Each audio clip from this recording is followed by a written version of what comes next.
call the committee of the whole meeting of the board to order at this time. And Mrs. Glazer, I think that's the call roll. Okay, sure.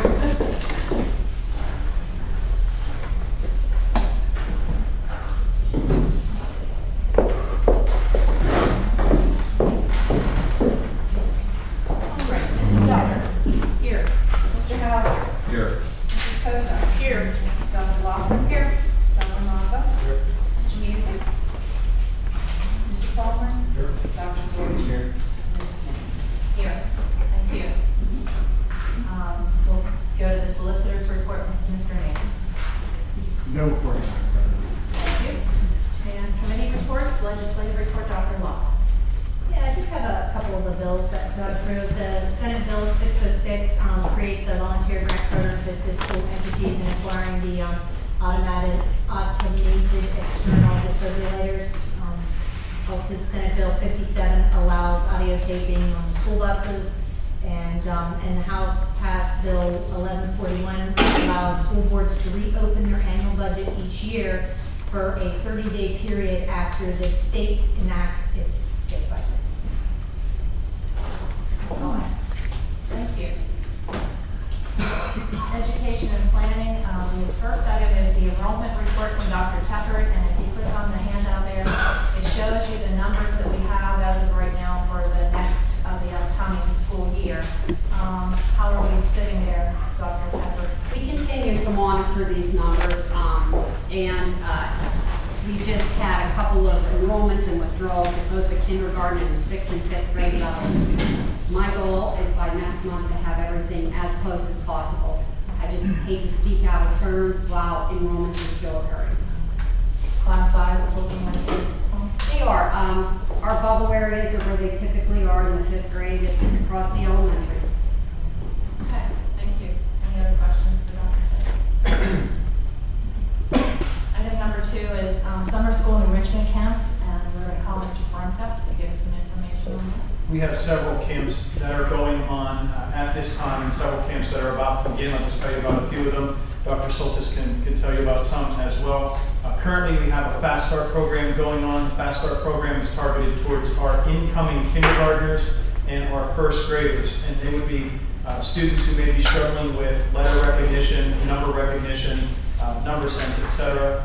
Those students that are struggling in that area receive 10 hours of Fast Start help over the summertime. That's provided by 5 teachers and our 2 AmeriCorps tutors that we have in the elementary. And there are about 40 kids that will receive those services throughout the summer. We have a summer school program this summer. We've shifted our summer school a bit. It's called the Wildcat Stars program. Typically, our summer school in the elementary level ran right after school was out, and we've shifted that later in the summer. It's going to start around July 29th, and our goal is to target kids who are at grade level in the hopes of jump-starting them for the beginning of next school year. I think it'll make for a better transition. I think it'll give them the jump on the year, like I said. I think it'll help them to stay at or above benchmark at the beginning of the year instead of slipping below benchmark and then trying to get them up the rest of the year. That will take place starting July 29th. It'll be 9 days of instruction, 4 hours each day in math and in reading. Students from grades 1 through 6 are invited to Summer Stars. We have 16 teachers and 2 AmeriCorps teachers, or 2 of our 2 AmeriCorps tutors who will instruct in that program. And as of right now, we have 150 kids signed up to be a part of that program. So I think that's tremendous. Again, those are kids that are at grade level, and our hope is to have them at or above grade level for the beginning of the year. A new program that's being partially funded through a Stavisky grant that was given to Mrs. Ferlin is called Camp Pathfinder. This camp is for students who are transitioning from 6th grade to 7th grade. We all know that transition from 6th to 7th in junior high can be difficult for all students. For some students, it's particularly difficult. So we have identified 22 incoming 7th graders from 3 elementary schools who are going to attend Camp Pathfinder at the junior high. That will be 3 days, 3 hours each day, August 12th, 13th, and 14th. And the goal is to give them a jump start before the actual orientation that occurs at the junior high school on the 15th. Those students will take their own tour during Camp Pathfinder. They will get their schedule ahead of time, and they will also have some sessions on study skills, time management, the 40 developmental assets, decision making, and their camp will culminate with a trip to the ropes course out in Ligonier.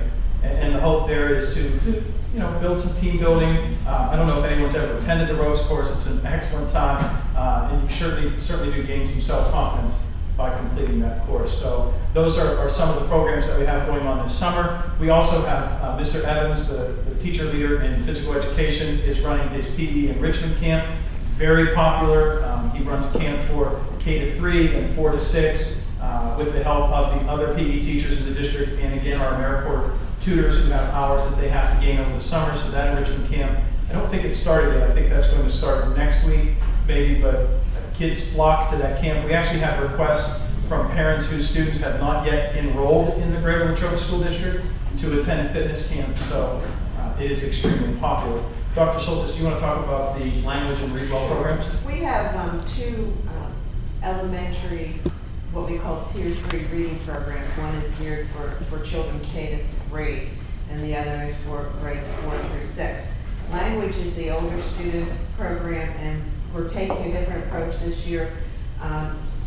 Rather than bringing students that are struggling with their reading skills and putting them with everyone else, we thought we'd try and continue or review some of the things that they've learned in the past year.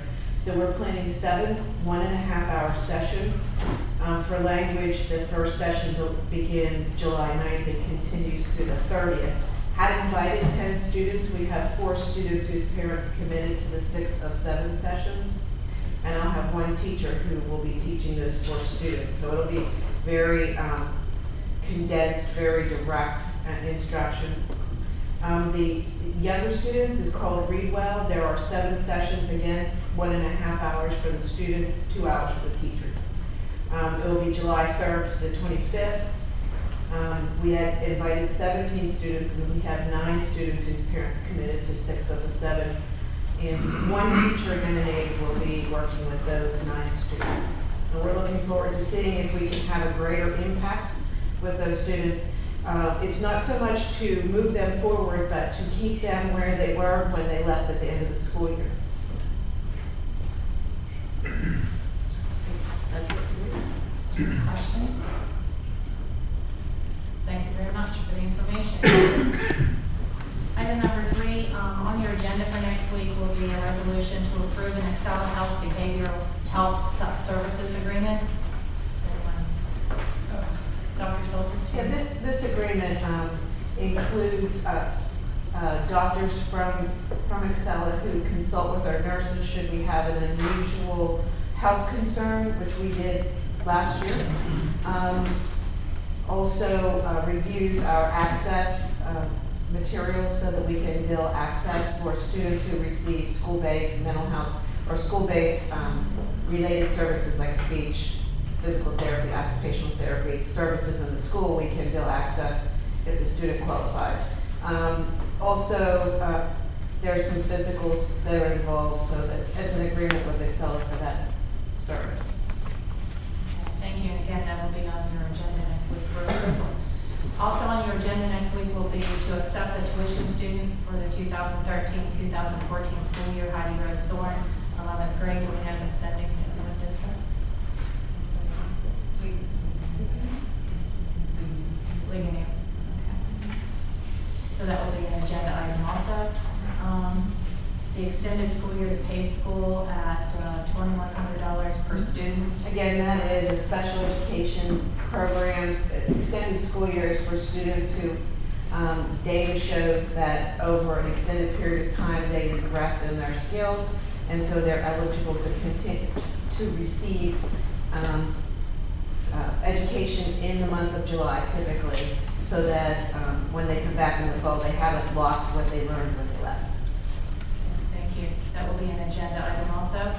And also on your agenda would be a resolution to approve a cooperative agreement with St. Francis University for the upcoming school year. And that would be for our students to, of course, take courses through St. Francis. And Item number 7, Step Up is an assembly program. And again, Dr. Solish, you're busy this evening. This is a program that is being designed by the Urban Defense League. Chad Credit gave me the tip for this organization. We've had problems with the junior high school when we wanted to address issues of discrimination and bullying, like on the school bus or in the hallways. And this is a program that will be somewhat interactive with students, and students will have an opportunity to get on stage and talk and share experiences that they might have had with this sort of thing. And from the references that I collected, it should be a very good program. That will be an assembly then? Yes, it will be an assembly. Thank you. Item number 8, we have a new AP Spanish textbook for approval. Is Mrs. Harvey here? You're up. Is it all right if I pass these on? Sure. Okay, so you have a long agenda, so I'll try to keep it brief, but I'd like to give you a little bit of a background on what's going on. This is my 7th year of doing the AP Spanish program, and when I took it on in 2007, they had just gone through a major transition. Probably since I took the test in 1987, it was changed dramatically. They're keeping the same basic format, which is a multiple choice section, interpersonal speaking and writing, presentation speaking and writing. However, they have gone to a thematic approach. So right now there are 6 overall themes, and within those themes are approximately 4 sub-themes, and under each sub-theme are multiple points. And unfortunately, even though we can keep practicing the format, the themes are a little bit daunting in the sense that they cover the culture of all of the Spanish-speaking countries. So the French and the German have actually gone through this transition. They did the entire transition at once, but they're really speaking about a limited amount of culture. And so the textbooks and the resources we've been using prior to this point were really not adequate. The publishers, however, have not caught on to the fact that school districts, at least this is my opinion, have not caught on to the fact that school districts need to get their budgets in earlier than ever before, and they did not have the publications ready really until almost May, at least not for release until May. So frankly, the little bits and pieces you have are what I was able to get my hands on just at the very beginning of May and look through. And frankly, I haven't even been contacted, even with junk mail, if you will, by any of the other publishers. One of the major authors for this particular textbook is very active, very respected, and whatnot on the AP Spanish discussion board. So having perused it, it's really a good source, and it would be just really helpful for the students to have something that is much more geared toward what the exam is now. So the format, we should continue to practice. But one of the questions, for example, on this test that makes me a little bit nervous is when they ask you to compare what you know from your personal life about, say, one of the themes, maybe your leisure time, and compare it with another culture that you're familiar with. Well, we get the culture in when we can. A lot of times some of the culture for certain countries happens in one grade as opposed to another. And so to try to kind of bring them up to speed on everything is going to require some extra work, and it would be certainly helpful to have a lot of the real sources that they have here, the authentic sources. So I just want to present that to you, and I'd be very much appreciative if we could get a little help in that area and have some textbooks for my class next year. So, do you have any questions for me? Okay, thank you. I appreciate the opportunity to speak to you. Thank you for coming. And last but not least, next Tuesday, the 25th, we will have a curriculum committee meeting at 5:30 right here in the CSC before the regular board meeting. So anyone, of course, is welcome to attend. And that's all I have for curriculum and planning, so I'll turn it over to finance with Mrs. Ellis. Okay, so I will begin with a question. We've got the handouts for the treasurer's report, companion of bills and budgetary transfers. Unless we want to take a 20-minute break to read them, I'm assuming we can read them at home. Okay.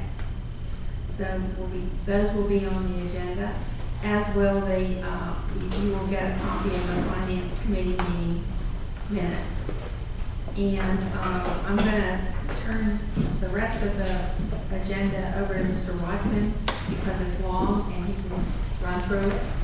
And the first is an introduction. Thank you, Mrs. Elder. Yes, there's a lot of items on here, but I think we can get through it pretty quickly. The first item, which is actually item number 4, is the insurance renewals for 2013-14 school year for our property, liability, auto, workman's comp, umbrella, school leaders, employee travel, bonding, student accident, and our network liability. And Mr. Cassidy from Dan Ferretti is kind enough to join us tonight, and he's going to do a very quick review and hopefully answer any questions that you might have. Thank you. I'm just going to go over briefly the coverage and summaries and any of the major changes. From last year to this year, overall, the insurance is up 2.7%. The majority of that is coming from the property and liability. In October, they perform a service where they update the building and contents value every year, and that was a 1.9% increase. As far as coverage go, coverage remains the same. And we got a lot of calls into our office from businesses and individual homeowners. Flood with Hurricane Sandy, wind with the tornadoes that we've had, and terrorism, which would happen in Boston. All those coverages are included in the school's policy. So again, it's a reoccurring question that I get. So they are covered under the school's property policy. The auto is basically the same. We added a vehicle, deleted a vehicle. The insurance company will continue the driver screening program, which requires all drivers every year to answer underwriting questions, and the company does its background and then approves or disapproves any individual that will be driving. Workers' comp, we've seen the best success. The experience rating modifier, which is based on a 3-year claim history, came down again from a 1.029 to 0.941. So several years ago, that was over 1.4. So again, over the last few years, because of the safety committee, because of the quarterly loss control visits, and the institution of modified duty, where someone can't come back 100%, but they can come back to a modified position, because we've implemented that, that has helped the claim history. The rate this year went up about 2%. Payroll, we bumped up 100%. Payroll is audited, so it's adjusted each year at audit. And at the end of the year, the plan includes a dividend or return of premium. And as it stands right now, approximately a return of premium of $11,900. Now, things can change, some claims can change, medical payments or wages, but approximately $11,900. Now, for 2013 to 2014, it's a new dividend plan. You start with 0 claims. The potential is a 21% return of premium, depending on the claims. The schedule is the same, so if we continue on the path that we're on, that dividend can increase. And Richard, if I might add, this is a result of what we did several years ago when we shopped the workman's comp, we switched carriers, and this is one of the benefits that we anticipated from changing carriers. Correct. School leaders, the Arizona Mission, the professional, basically the coverage is the same. The only thing that's changed is the underwriting, and it's internal, really doesn't affect you guys. The underwriting was with a third party. Now the underwriting is done with the trust. So now it's in-house. So again, really not a coverage change, just a processing change, and it more affects us from the standpoint of underwriting. The umbrella policy remains the same, a $5 million limit. There's no changes in coverage. The important thing about the umbrella is that it covers over the school leaders' errors and omissions. The other companies that we went to get quotes, they wouldn't cover over that coverage. So that's one of the benefits that the school program has. Student accident, same coverage. Last year was a 2-year deal, so everything's the same. The employee travel accident is the same, no changes. The crime policy, public officials, same coverage. The privacy and network liability or cyber liability, which we purchased in 2010, the same coverage applies, so that has not changed.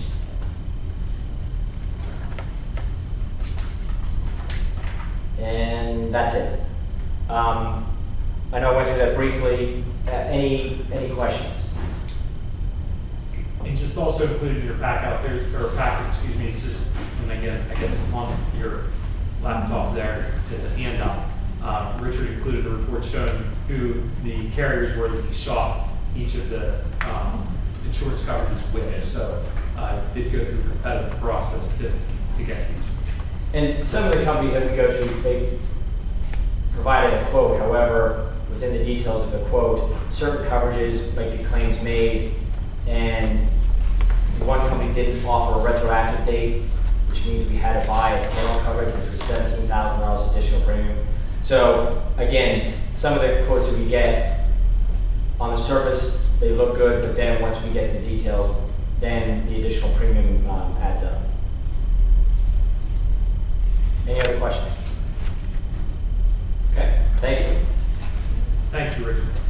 Also, the last month when I did the budget presentation, this is one of the unknowns, and this is one of the areas we didn't actually, the rates hadn't been received yet. It was there was a difference of only $1,000 from what was budgeted where the premiums actually came out. So there's no, it was what we anticipated based on the feedback we were getting early from Richard. So no issue with the budget as well either.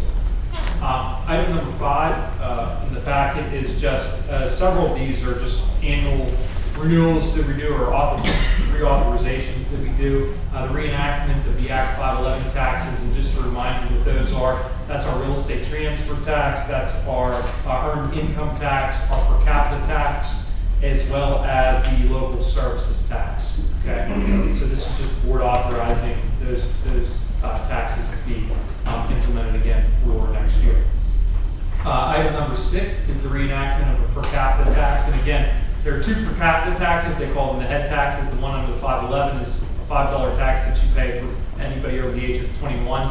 This per capita $679 is the $5 head tax for anybody over the age of 18 that earns more than $5,000 a year. So everybody sitting around this table is paying $10 instead. I hate it. I think you said that last year too. I know, I hate it every year. Okay, so but that's what the item number 6 entails. Number 7, the extension to section 125 cash benefit cap. This is the in lieu of option that we provide our employees. Those individuals who elect not to take our health insurance coverage can they receive 50% of the premium savings with a maximum of $4,300. That isn't something that we offer every year. Item number 8 is the adoption of the 2013-14 operating budget. Nothing has changed since the May 28th board meeting. We're still recommending a budget in the amount of $49,624,186. No new information has been released from the state. No new information has been provided from the federal government. So we're going with the information that we, the most recent information that we were provided with from each of those entities. Just to remind you, the major impact to our budget is PSERS. The PSERS impact, our budget is increasing for that specific line item only by over $1 million. Okay. Now as we presented at the last meeting, we're able to offset that through the early retirement incentives, just through some things we've done with transportation, the RFP process for transportation, special education, healthcare costs came in lower, so we were able to reduce that amount. So it's not as significant of an impact. Are there any questions on the budget? You should make it clear that aside from PSERS, our budget has dropped. That's exactly right. So yes, our budget is, we've been able to reduce our expenditures by almost $400,000 to offset that $1 million increase in the PSERS. And then as well as we're anticipating additional revenue that will also help to reduce that shortfall. The next item on there, number 9, is the millage levy, which sort of ties with the budget. But so the millage levy recommendation would be a $1 mil increase, which would generate an additional $335,000 for the school district. a homeowner within our school district that has the average assessed value would be impacted by $26 per year. It would be the impact that homeowner would have based on the 1 million increase. So the number that I read to you, the 49,624,186, does call for a 1 million increase. Item number 10 is to authorize the homestead farmstead exclusions. Basically, this is the gambling funds that we receive from the state. We received roughly the same amount as we have as last year, $753,974. Basically, what that equates to is everybody will pay $90.67 less in property taxes. Obviously, we don't receive checks. No homeowner will receive a check. When you receive your real estate bill, your assessed value will be reduced by $1,177. We approve that every year. Are there any questions on that specific line item? Okay. Item number 11 is to approve the grants, the Stavitsky grants.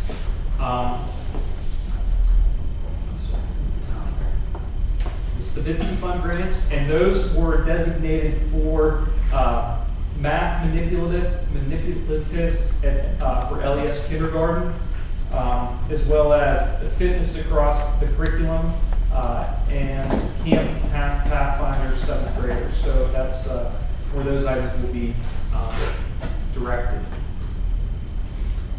Okay. Item number 12 is to increase district lunch prices by 10 cents at both the elementary and secondary level. Mrs. Malloy is actually in the audience. Mrs. Malloy, I don't know if you'd like to stand up and explain how this happens, but very quick, briefly, it's something that we were required to do, and but I will let Jillian sort of summarize, if you will. As in years past, with the pass of the Healthy Hunger Free Kids Act of 2010, we are required by law to increase school lunch prices every school year. And the way they dictate that school lunch price increase is if the average lunch price is not greater than $2.59, you have to increase it based on 2% plus the annual inflation index, which is 2.93. So our average lunch price is $2.13. So you multiply that by the 4.93%, which equals 10 cents. So that's where I get the 10 cents. The price increase does not affect breakfast. The national standards will change for breakfast next year, so we'll look at it at that time. Okay. Thanks, Jillian. To keep moving along, item number 13 is the tax exonerations. And again, every year we get our list from the Unity Township Tax Collector, Mr. Burkhart, basically requesting exoneration for capital tax of certain individuals. There is an attachment that breaks down the total exemptions are a little over 1,000, which are roughly the same as it's been historically. Some examples of those individuals who are exempt are those individuals who are paid to another district that have recently passed away, do not meet the income threshold, or considered non-residents. So an example of a non-resident is somebody who resides in a nursing home, so that would be something that would be considered as a non-resident. And then the final, or the next to last item is the group term life and accidental death and dismemberment renewal. We had a 3-year agreement that we were with Liberty Insurance, with Lincoln Financial that expires July 1st. So we went out and shopped that. We were able to reduce our cost by 1 penny per $1,000 of coverage. That might not seem like a lot, but I noted at the bottom of the report, which I think is just good to revisit. Prior to our previous 3-year agreement that we entered into, we were paying 19.5 cents per 1,000. Okay, we were paying over $50,000 a year in life insurance. By shopping that, we were able to reduce that to 8.5 cents per 1,000. We shopped it again, and I didn't anticipate it going down, but it fortunately did. It went down another penny. So that would result in a savings of about $5,000, which isn't as significant as we realized 3 years ago, but it's still going in the right direction. So good stuff there. We did get several companies that provided us with proposals, and I listed those, and obviously we're recommending the one that came in as the lowest rate. And then the final item on there, number 15, deals with to approve EduLink teacher evaluation portal. And we do participate in the IU consortium for this purchase. By participating in that consortium, we realize a 10% reduction in costs. It's a one-year agreement.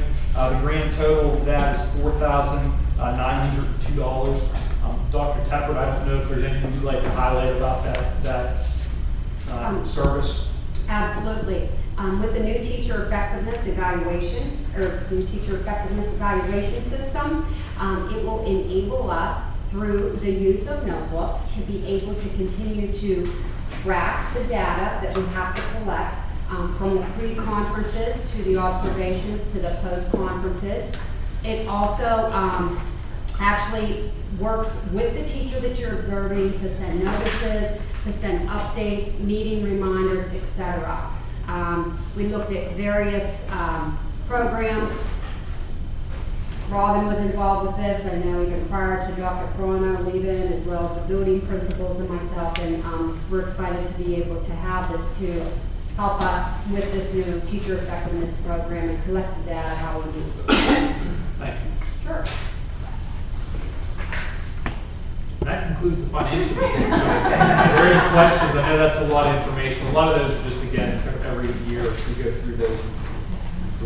Well, one thing that we do say about the lunch prices is everybody's lunch prices will go up. Right. It won't be just ours. So we've given you charts in the past of what our lunch prices are compared to everybody else's, but everybody's lunch prices will go up using the same formula that Jillian told us about.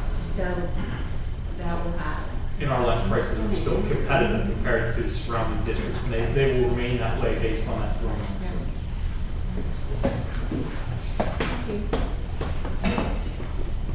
Property and supply, Mrs. Kozar.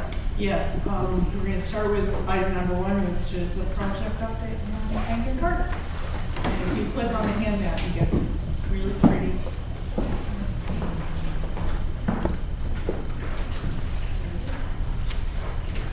I'm actually glad you went print out my handouts. This one got a little long. The summary progress construction, you guys graciously had a retreat tour on the first, so a lot of this is a recap of things that you've already seen. But kind of go over, May overall was a very good month as far as construction. Weather-wise, we did have our battles. Apparently spring has shown up in late May and early June. But a couple of things I want to note on is that your press box steel is 100% complete now. With the minimal some detailing has to be done. Actually, the precast planks were laid today. Your field house, the foundation block is 100% complete. Steel is being set this past week. Slightly behind schedule, but overall we're looking pretty good. And your undergrounds, as far as your Tomco and plumbing undergrounds, your electric undergrounds, all that continues to progress very well. If you noticed, your football lights have been installed, so those are ahead of schedule to get out of the way of the track paving and the future synthetic turf field. One thing I want to make a quick note to, as far as schedule, maybe you reading your summary, the paragraph there kind of briefly gives my synopsis of where we stand.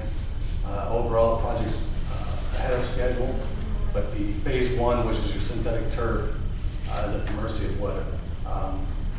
There's a lot of things that need to be done that you can't do with wet grounds. You can't do curbing, can't do concrete curbing, can't do asphalt paving in bad weather. So we are at the mercy of weather, so every morning hope for no rain. If weather is favorable, we'll be fine with our schedule. As always, I've got an estimate drawing summary as far as the billing for this month. Everything is in line as far as their projected billing. No surprises there. I also asked the board for approval on a couple of change orders that came up this month. Some of these are unforeseen situations with the earth. Some have been unrequested items, but there's a series of PCOs here I'd like you to go through and ask for your approval for the next board meeting. Being things from equipment rough ends to, we had some nice recent pricing now from review, from code review comments, and then some ENS and subsurface water issues. Most of the things on there, or some of the things on there are not new, like PCO 11 and 13. There's 11 was something we talked about months ago. We finally got the final pricing for it. So it's already been, you've already known about it. We gave you a rough idea of what it was. This number is right in where we said it would be. Some of the other ones, there's one in there, like 12 is taking work from one contractor, giving it to the other contractor. It's a credit to one and add to the other. The numbers are the same number. Like it ends up being at no cost, but it's taking it from one to another. Those types of things. What's the ENS for, Frank? The ENS was when the power company made us do the extra work for that. Remember their access road they needed for the return? Or that went beyond the limit of work from our ENS plan that was approved by Westmoreland County. So Westmoreland County came out, they saw we're beyond our limits, we were beyond our controls. So they needed us to do additional controls to cover that. And we have that covered in unit pricing? I mean, what is it, like soap sock and something else? Or was it? It was silt sock, and it was some regrading of some things and doing some stuff. And the numbers were negotiated numbers because the original numbers were too high. So we didn't really look at unit pricing. We negotiated them down to fair numbers instead of, like, originally the silt sock number was, I believe, was one of the ones that was higher than what Kurt. Yeah, that's again one of my, I have a 120-page summary report is the backup for each one of these PCOs. I provided the narrative, the history, communication between me and the contractor, their initial pricing and the revised pricing as they come down. And in 17, that was a deduct change order for the current plan was to look at a black synthetic track instead of the red one that was specified, and it's a little less expensive to go with the black one. So there's a credit for that. So what happened with 14, Kurt? Just elaborate on it, Frank. The bleacher, basically the hill from the press box down to the field, had a large area at the base where the track is to go. Basically, subsurface water coming out of the ground. So we removed earth. If you remember, there was a wet spot down there Yeah, for forever and ever, and we assumed it was wet because it was also a low spot, and the water could never get out because it was a low spot too. Right. But after the excavation, after the work was done, there's a couple layers. There was a layer of limestone, then a layer of coal, and then another layer of limestone. And between the layer of limestone and the coal, groundwater was coming out. It was running, whether it was raining or not. It was creating water that would have undermined the track and made soft spots. And they had to be taken care of.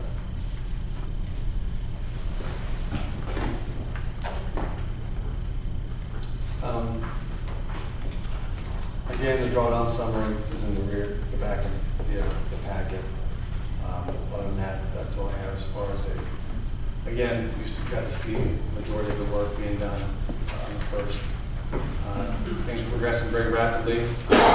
Just from our last tour to now, things have changed quite a bit. The bleachers the support string hasn't been installed, and the aluminum's coming tomorrow. So progressing very well. Any questions? Thank you. Thank you. This evening, I would like to move for the adoption of resolution number 266, approve the weather budget transfers. Second. It's been moved and seconded. We approve resolution number 266 to approve the weather bug equipment and service. Any questions or discussion? All those in favor of approving that resolution, please say aye. Aye. Anyone opposed? That passes passes 8-0. Thank you. Okay, and number 3 will be an agenda item to renew our yearly energy management system with OZ Enterprises at a cost of $29,600. We'll use that on the handout. And item number 4 is our next property supply meeting will be September 11th, July 11th at 3:30 at the Central. That concludes the report. Thank you, Mrs. Kozar. Student Activities and Recreation, Dr. Laughlin.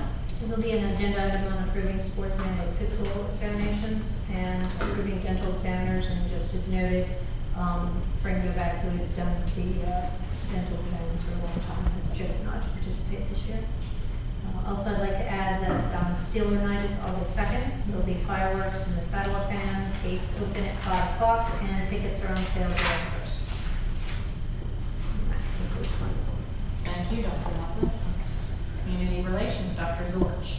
There are a series of recurrent agenda items every year for the reduced free and reduced meal policy, National School Lunch Program, National School Breakfast Program, and also the Professional Service Agreement between Regular Latrobe and Latrobe High School and Physician Services.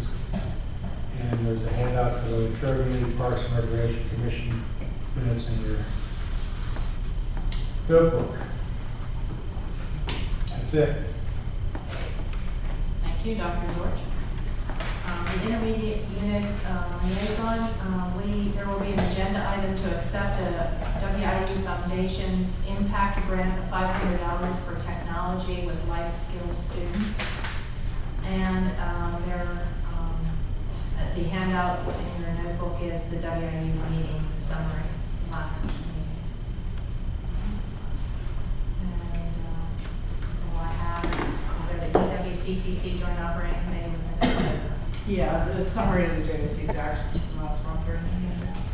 Thank you, Mrs. Kozar. Board Policy, PSBA Liaison, Mrs. Selby. Yes, the board policy suggestion is there for you to read and pass for first reading next week. And a lot of policies from around the state were perused to put this one together. And it's interesting, many school districts must be setting up foundations or alternate sources for raising money for facilities, parts of facilities, buildings, whatever. And those are all being put into policy form. So this is the condensation and application to Latrobe of all of those. So the first reading will be on the agenda next week for the naming rights policy. Thank you. Technology, Mr. Palmer. I was reading the last one. Oh, I think I missed Dr. Rafferty. I'm sorry, I scrolled down. You're off the hook for right now, even there. You have 2 minutes. Transportation, Dr. Long. The next transportation meeting is June 26th at 3 p.m. And the new transportation provider, AJ Myers, is currently hiring drivers. So I think we should get a little blurb on that. Where are you interviewing that? Here at the high school. They're interviewing drivers here at the high school, so. And we're gonna have the whole list, so in August, whether Oh, yeah. we're going to. It's a requirement of the contract. What in advance. That concludes my report. Thank you, Dr. Laughlin. Technology, Mr. Palmer. Thank you. We had our monthly meeting this evening. Meeting minutes will be in next week's packet, and our next technology meeting is August 13th here at 6 p.m. Thank you. Thank you. Superintendent's recommendations, Mrs. Swider. Next week, we will ask the board to approve 2 resignations that we received. One at the end of the year, Julie Matz, the teacher of the visually impaired, is moving to another area, and Laura Horner, a custodian. As well as tonight, I asked the board to move on resolution number 267, which is the approval of Jonathan Maines as the assistant principal of the junior high school effective July 1st, 2013. So, it's been moved and seconded. We adopt resolution number 267. Any questions or discussion on the motion?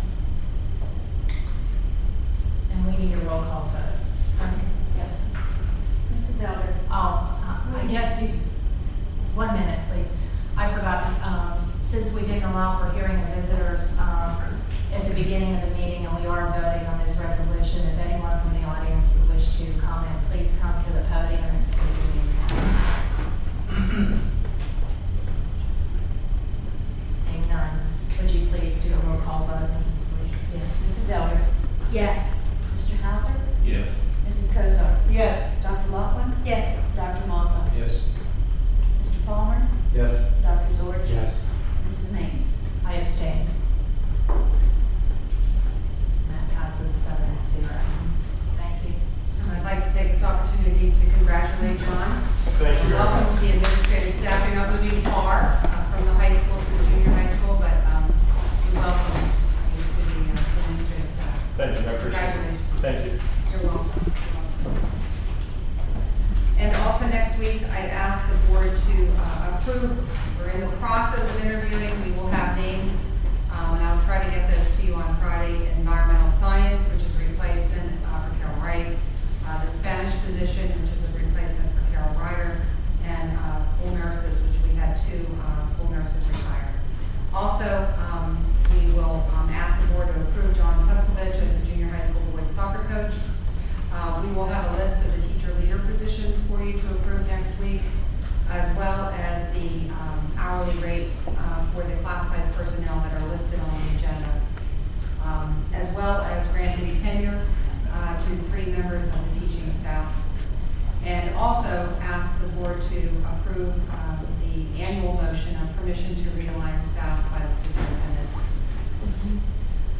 As far as the superintendent's report, I just wanted to note the handout that's attached is a group of statistics that I had pulled together from a lot of sources, and a lot of people in the district should be commended for being able to get those statistics together regarding the graduating class of 2013. You have a minute and you weren't there. It's some interesting statistics that were put together by a lot of people. There is, as Dr. Laughlin pointed out, the statistic regarding the number of students who participate in a varsity sport is 126, and 110 of them have a 3.0 GPA or higher. The percentage that I gave there, 37% or whatever it is inaccurate in the sense that that was a percentage of the entire class rather than the percentage of students participating in sports. So I will correct that because it is on the website as well. In addition, I just want to note that a week ago, Thursday, we had the honor to attend an educational excellence banquet, or it wasn't a banquet, a ceremony, I guess would be the correct word, at Seton Hill University. And Greater Latrobe, there were 7 honorees, and Greater Latrobe had one of them, and that was Kara Stenger out of Bagley Elementary School. Mr. Frankfurt was there, Mrs. Eller, and myself. Kara represented Greater Latrobe really, really well. She did a wonderful job. They recognized her work in developing and soliciting funds to support the autistic room at the Bagley Elementary School. So that was a very nice evening, and very nice credit to Greater Latrobe, as well as obviously to Kara Stenger. So Mrs. Elder was there. Yeah, Mrs. Nichols was there, and so was Sharon Lejeune, whose daughter was participating in the entertainment part of the ceremony, which is very entertaining. But the interesting thing was to see the facility that Seton Hill has in downtown Greensburg. Their theater, it's a wonderful facility. I had the privilege of having a tour of it before, and this was a way to see how nicely it adapts itself to different kind of uses. And they're putting up another facility just down the street from the one that's already there, and they're beginning that this summer. But of the people who were recognized, we had the only non-Seton Hill graduate. So obviously they have heard about the work that Kara has done badly. And I think that this is something that a lot of people need to know about because it certainly has benefited our school district and our kids. And it can be exported as a model. So that's a good thing to have that recognized. Thank you. Any other business to come before the board this evening?